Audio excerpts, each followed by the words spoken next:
Bonjour, ici Yves Poirier. Bienvenue au TVA Midi. La colère des grandes centrales syndicales à l'égard de la réforme de la CAQ atteint un autre niveau aujourd'hui. Pierre-Antoine, les syndicats contestent officiellement la loi 14 du ministre Jean Boulet devant les tribunaux.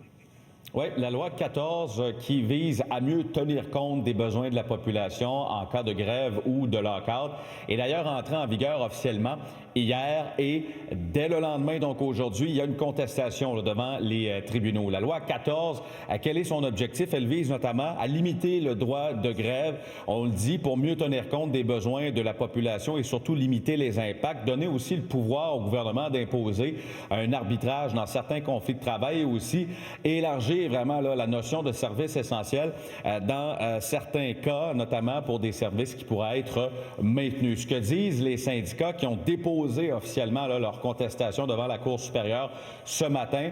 Contestation concertée. D'ailleurs, Yves, là, on parle de la PTS, la CSD, la CSN, la CSQ et la FTQ. On veut prouver que cette loi du gouvernement est inconstitutionnelle. Voici quelques réactions. Jamais le gouvernement est venu nous voir pour nous dire écoutez, les services essentiels, ça fait une partie de la job. Nous autres, on pense que ça fait pas toute la job. On peut-tu s'en parler?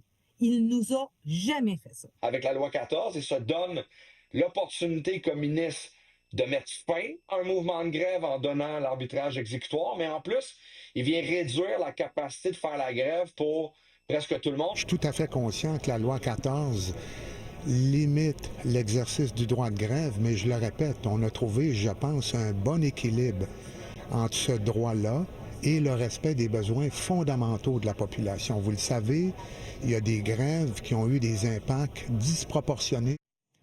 Et les syndicats tentent aussi de convaincre la population de l'importance de leur mouvement. Oui, convaincre les membres des syndicats en soi, c'est une chose, mais convaincre la population, c'en est une autre. Il y avait quand même tout près de 50 000 personnes là, qui ont manifesté en fin de semaine à Montréal. M. Gingras de la CSQ me disait, c'est pas juste une affaire de centrale. Là. Il y avait des membres qui étaient sur place, mais quand même, on profite de cette démonstration de force pour faire comprendre à la population, et ce sera le cas aussi dans les prochaines semaines, pourquoi, selon eux, la réforme syndicale de la CAQ est mauvaise en soi, et aussi à quel point le ras-le-bol du gouvernement, il est généralisé et normal. Là-dessus, Caroline Senneville.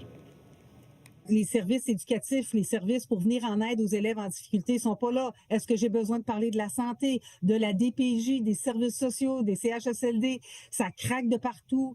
On a un gouvernement qui a mis sur la glace la réforme du régime forestier. On a entendu le premier ministre dire « Ah, ben il y a 30 000 personnes qui vont perdre leur job dans la forêt, mais j'ai pas de plan de match. » Voilà pour la loi 14. Rappelons que le projet de loi 3 est en commission particulière, commission parlementaire la semaine dernière. D'ailleurs, ça a pris fin la semaine dernière avec la Fédération autonome de l'enseignement. Merci Pierre-Antoine.